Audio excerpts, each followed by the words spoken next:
To my channel কৌশিকাস লাইফস্টাইলে তোমাদেরকে অসংখ্য স্বাগতম। বড়দের প্রণাম এবং ছোটদের অনেক অনেক ভালোবাসা। আজকের রেডি হয়ে নিয়েছি ঝটপট করে, এখন ঘড়ির কাঁটায় বাজে ওই 4টে বাজতে যায়।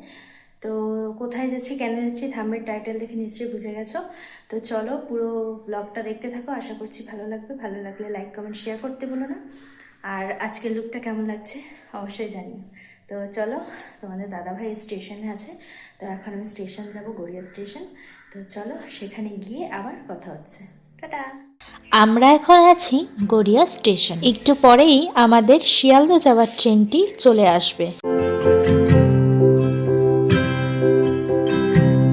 আর শিয়ালদা থেকে আমাদের ট্রেনটি ছিল কৃষ্ণনগর জাংশন। মায়াপুর আসতে হলে শিয়ালদা থেকে কৃষ্ণনগর পর্যন্ত প্রচুর লোকাল ট্রেন রয়েছে, তার মধ্যে যে কোনো একটি ধরে কৃষ্ণনগর চলে আসুন। ভাড়া 25 টাকা।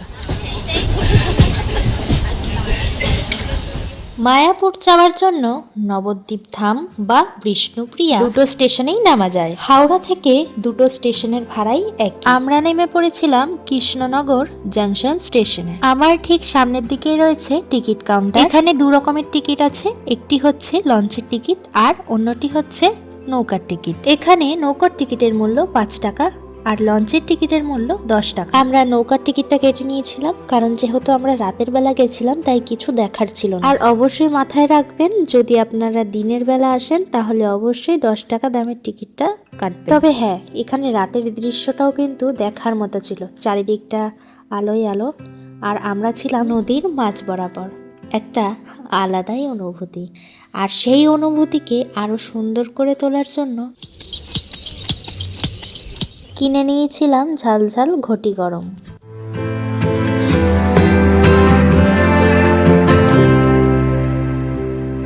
আপনারা যদি কেউ চান তাহলে অনলাইনেই বুকিংটা সেরে নিতে পারেন। আমাদের যেহেতু চেনা জানা ছিল তাই আমরা ওখানে গিয়েই হোটেলটাকে ঠিক করেছিলাম। লজটির নাম ছিল নবদ্বীপ লজ। এখানে আপনাদেরকে ফোন নাম্বার দিলাম না, তার কারণ লজটি আমার ঠিক তেমন একটা পছন্দ হয়নি, শুধু একটা রাত কাটানোর জন্য যা হোক একটু থেকেছিলাম। তবে আপনারা চাইলে এর থেকেও বেটার কোথাও থাকতে পারেন। তবে এছাড়াও আপনাদের কোনো অসুবিধা হবে না, তার কারণ এখানে প্রচুর লজ আছে, আপনারা চাইলেই খুঁজে নিতে পারবেন। তবে হ্যাঁ, এই লজটির একটি জিনিস ভালো ছিল, এটি ছিল গঙ্গার একদম পাশে। তবে হ্যাঁ, এখানে যদি আপনারা কোনো বন্ধু বান্ধবের টিম আসতে চান তাহলে এই হোটেলটি ঠিক আছে। আমরা এখন চলে এসেছি হোটেলে, আর আজকের মতো মানে এখানেই এন্ড করছি। আর সবাই শুয়ে পড়বো, কারণ অনেকটা জার্নি হয়েছে। আর কোন হোটেলে আছি কি সবটাই তোমাদের সাথে কালকে সকালে শেয়ার করব। হোটেলের রিভিউটাও তোমাদের সাথে শেয়ার করব এবং হোটেলটাও তোমাদেরকে ঘুরিয়ে দেখাবো কেমন কি পজিশনে আছে আর কত কি রেঞ্জ আছে, সবটাই তোমাদেরকে কালকে সকালেই শেয়ার করব তোমাদের সাথে। তো চলো আজকের মতো গুড নাইট, আবার দেখা হবে কালকে সকালে। টাটা। নৌকো বা লঞ্চে নদী পারাপারে সময় লাগে মাত্র 7 মিনিট মতো। এখানে ভাগীরথী নদ ও জলঙ্গি নদী একে অপরের সাথে মিশেছে। এখানে দুটো নদীর দুটো রং মিশেছে, সেটি স্পষ্টভাবে দেখা যায় লঞ্চ থেকে। নৌকো কিন্তু সরাসরি ভাগীরথী বরাবর অন্য পারে যায়, তাই নৌকায় গেলে এই দৃশ্য দেখা যায় না।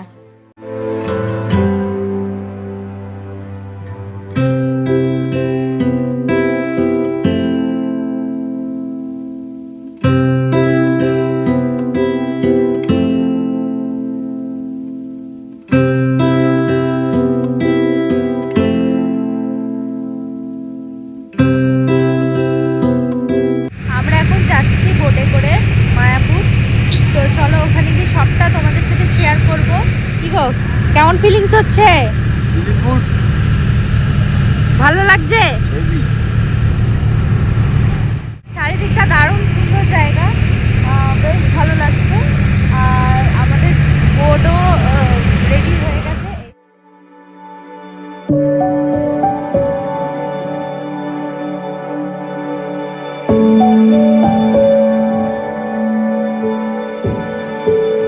এখানে লঞ্চের টিকিট কিন্তু নামার পরেই চেক হয়, তাই টিকিট গুছিয়ে রাখবেন। নদীর এই পারে ঘাটের নাম ফুলোর ঘাট। এখান থেকে 150 মিটার মতো হাঁটলে মায়াপুরের চন্দ্রোদয় মন্দিরের গেট অবধি যাওয়ার টোটো পেয়ে যাবেন। ভাড়া জনপ্রতি 10 টাকা। হুলোরঘাট থেকে মন্দির প্রায় 1 কিলোমিটার দূরে অবস্থিত। চাইলেই এই পথ হেঁটেও যাওয়া যায়, এবং আপনারা যদি চান তাহলে কৃষ্ণনগর থেকে আপনারা বাসে করেও আসতে পারেন মায়াপুর গেটের সামনে। কৃষ্ণনগরে মূলত দুটো বাস স্ট্যান্ড রয়েছে, একটি হলো মেন বাস স্ট্যান্ড আর অপরটি হলো করিমপুর বাস স্ট্যান্ড। তবে আপনাদের মেন বাস স্ট্যান্ড যেদিকে রয়েছে সেদিকেই যেতে হবে। একদম কৃষ্ণনগর বাজার কলকাতার সোজাসুজিই রয়েছে মেন বাস স্ট্যান্ড। চলো তাহলে এবার পৃথিবীর সব থেকে বড় কৃষ্ণ মন্দির আমরা এখন প্রবেশ করব এই মায়াপুরে। তবে তার আগে একটু কিছু খেয়ে নেওয়া যাক। আমরা মন্দিরের সোজাসুজি একটা হোটেলে চলে এসেছিলাম। এখানে নিয়েছিলাম ঘুগনি আর মুড়ি, আর ছিল তার সাথে নিরামিষ চপ। এখানে যা খাবে সবই নিরামিষ। মায়াপুরের গেট থেকে সোজা ঢুকেই এদিকে রয়েছে অখণ্ড হরিনাম সংকীর্তন, মানে সর্বক্ষণ এখানে কিন্তু কীর্তন চলতে থাকে। আর এদিকে দেখো মন্দিরের কাজ কিন্তু এখনো শেষ হয়নি। হরে কৃষ্ণ হরে। মন্দিরের সোজাসুজি রয়েছে শ্রী মায়াপুর চন্দ্রোদয় মন্দির দৈনিক অনুষ্ঠান সূচি।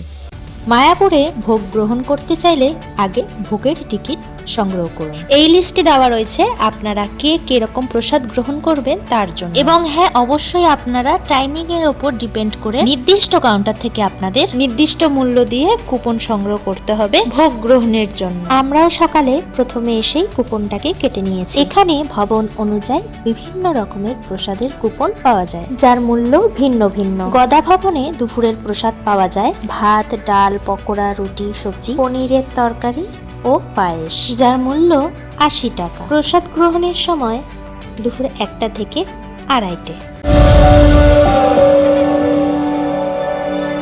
গীতা ভবনে মহাপ্রসাদে থাকে খিচুড়ি, ভাত, সবজি রসা, ডাল, পকোড়া, যার মূল্য 50 টাকা। এখানেও প্রসাদ গ্রহণের সময় দুপুর 1টা থেকে 2:30। তবে মাথায় রাখবেন এই ভবন কিন্তু সব থেকে দূরে 4 নম্বর গেটের দিকে অবস্থিত। এছাড়া আছে নামহট্ট ভবন, যেখানে মহাপ্রসাদে রয়েছে সাদা ভাত, ডাল, মিক্সড সবজি, পনির রসা সবজি, পায়েস, মিষ্টান্ন, এবং যার মূল্য রয়েছে 60 টাকায় পাওয়া যায়। এখানে অবশ্য 3 থেকে 5 বছরের বাচ্চাদের হাফ মূল্য লাগে। এছাড়া আছে সুলভ প্রসাদ হল, যেখানে দুপুরে থাকে খিচুড়ি, ভাত, সবজি, ডাল, মিক্স ভেজ, এবং যার মূল্য 50 টাকা। এই ভোগ 12টা থেকে 4টে অবধি পাওয়া যায়। তবে প্রতি ক্ষেত্রে 5 বছরের ঊর্ধ্বে প্রত্যেকের কুপন লাগবে। এছাড়া কেউ যদি মায়াপুরে বিনামূল্যে ভোগ গ্রহণ করতে চান তার জন্য আছে অন্নদান কমপ্লেক্স। এখানে অবশ্য কুপনের জন্য সকালে লাইন দিতে হয়। এখানে আসলে আপনারা প্রচুর দোকানপাট পেয়ে যাবেন। আপনাদের ঠাকুর ঘরের জন্য নিত্য নতুন জিনিস নিয়ে যেতে পারবেন। এবং মায়াপুরের সবচেয়ে বিখ্যাত যেই জিনিসটা সেটি হলো গোপী ড্রেস।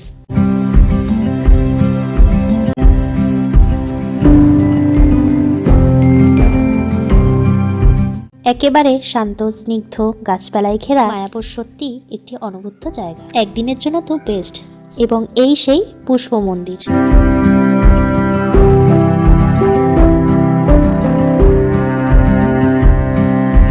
এবং মন্দিরে প্রবেশ করার জন্য এখানে আপনাদের জুতো রাখতে হবে এবং তার সাথে ফোন বা অন্যান্য কিছু রেখে তারপরে মন্দিরে প্রবেশ করতে হবে। ওই যে দেখতে পাচ্ছ মন্দিরের সোজাসুজি রয়েছে মহাপ্রসাদ। নানা মূল্যের মহাপ্রসাদ এখানে বিক্রি হয় এবং এক একটা প্যাকেটের প্রসাদের মূল্য 50 টাকা করে। এবং মন্দিরের সামনে খুব সুন্দর করে ব্যারিকেড করা রয়েছে এবং তার সঙ্গে চেকিং এর ব্যবস্থাও রয়েছে। আপনারা লাইন দিয়ে সুন্দরভাবে মন্দিরে প্রবেশ করবেন।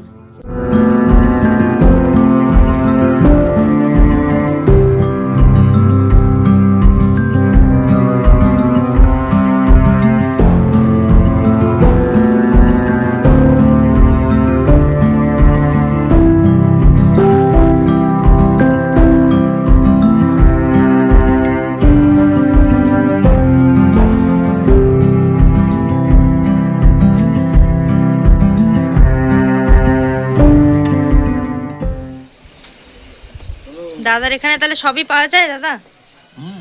কি কি পাওয়া যায়? আমাদের এখানে গোপী ড্রেস, ধুতি, তারপরে তো এই যে পেটিকোট, নয়া সিস্টেমটা দেখো পেটিকোটটা। আচ্ছা, এটা নিয়ে নেক্সট এই যে এই যে সিফন শাড়ি আছে, এই যে টপ আছে, মেইনলি গোপী ড্রেস। দাদার দোকানে সবাই চলে এসো, ভালো ভালো কালেকশন আছে।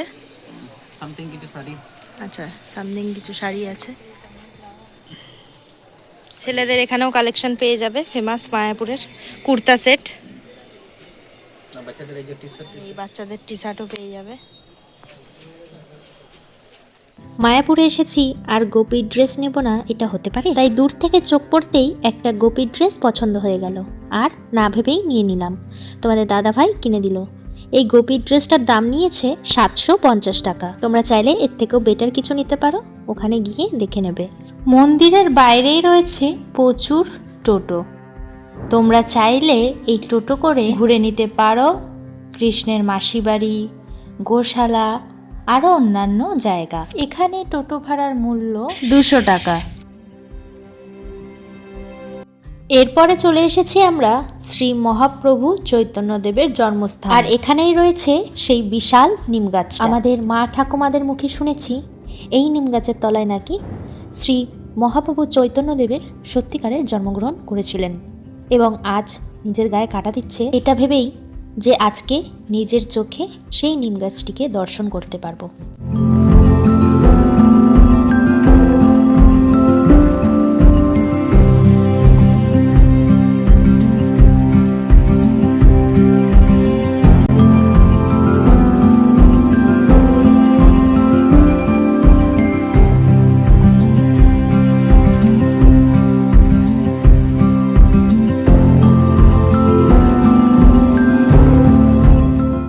তো আমরা এখন চলে এসেছি মায়াপুর ভবনের 4 নম্বর স্থানে, আর এটি হচ্ছে শ্রীকৃষ্ণের মাসি বাড়ি। এখানে রয়েছে রাধাকুণ্ড, শ্যামকুণ্ড আরো অনেক কিছু। শ্রী চৈতন্য মঠ মায়াপুরের একটি পবিত্র এবং আনন্দময় স্থান।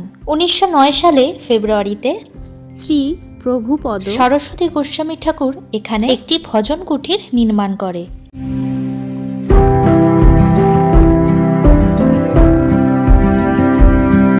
ইনি এটিকে রাধাকুণ্ডু বলে মনে করেছিলেন এবং এখানে 100 কোটি পবিত্র নাম জপ করেছিলেন, এবং এটি পঞ্চপত্র নামেও পরিচিত ছিল। রাধাকুণ্ডু ও শ্যামকুণ্ডু দুটো পবিত্র পুকুর। এখানে এলে দেখতে পাবেন নিমায়ের মাসি বাড়ি, আছে একটি মিউজিয়াম, রাধাকুণ্ডু, শ্যামকুণ্ডু, তমাল বৃক্ষ ইত্যাদি।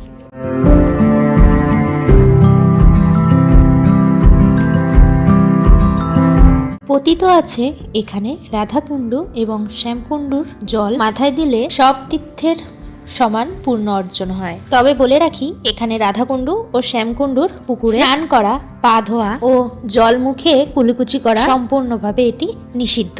আমরা এখন চলে এসেছি গোশালার দিকে। গোশালার ভিতরে ঢুকলেই একটা স্টল দেখতে পাবেন। এখানে বিশুদ্ধ ঘি, ক্ষীর, দই ইত্যাদি পাওয়া যায়। এই স্টলের ঠিক পেছনেই আছে গোশালা। এখানে বিভিন্ন জাতের এবং বিভিন্ন সাইজের গরু আছে, যাদের নিত্য সেবা করা হয়। আর এখানে রয়েছে গরুদের খাওয়ানোর ব্যবস্থা। এখানে বিভিন্ন রকমের মূল্যের বিভিন্ন রকমের খাবার, তোমরা তোমাদের পছন্দ মতো খাবার কিনে খাওয়াতে পারো।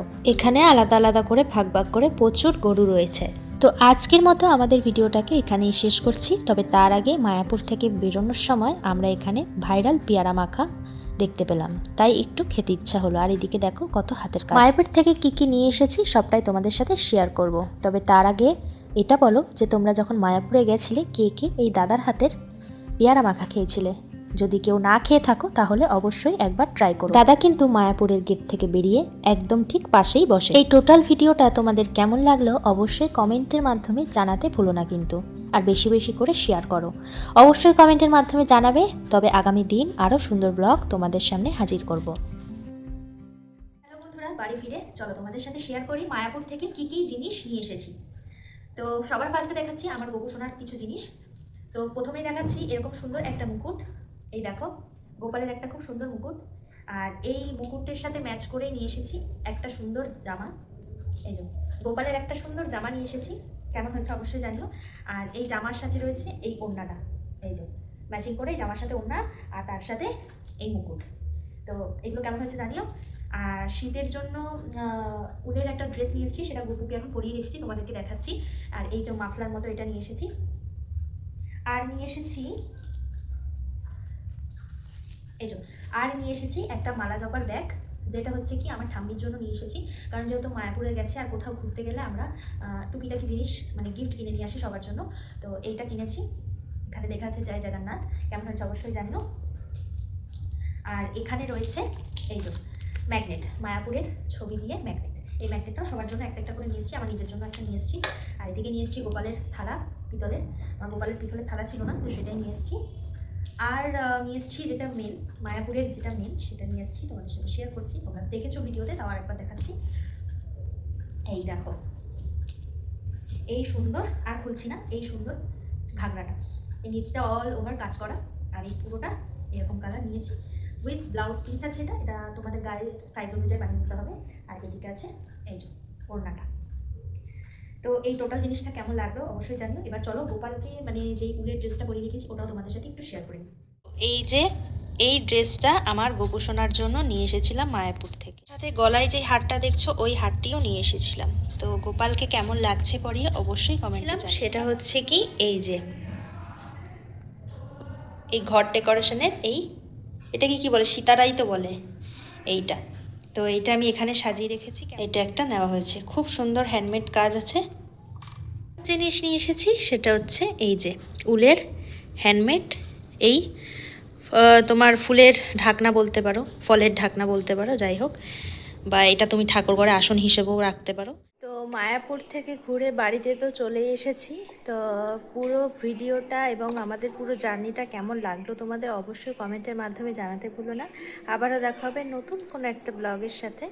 তো চলো, ততক্ষণ অবধি সবাই ভালো থাকো, সুস্থ থাকো এবং সর্বদা হাসি খুশি থাকো।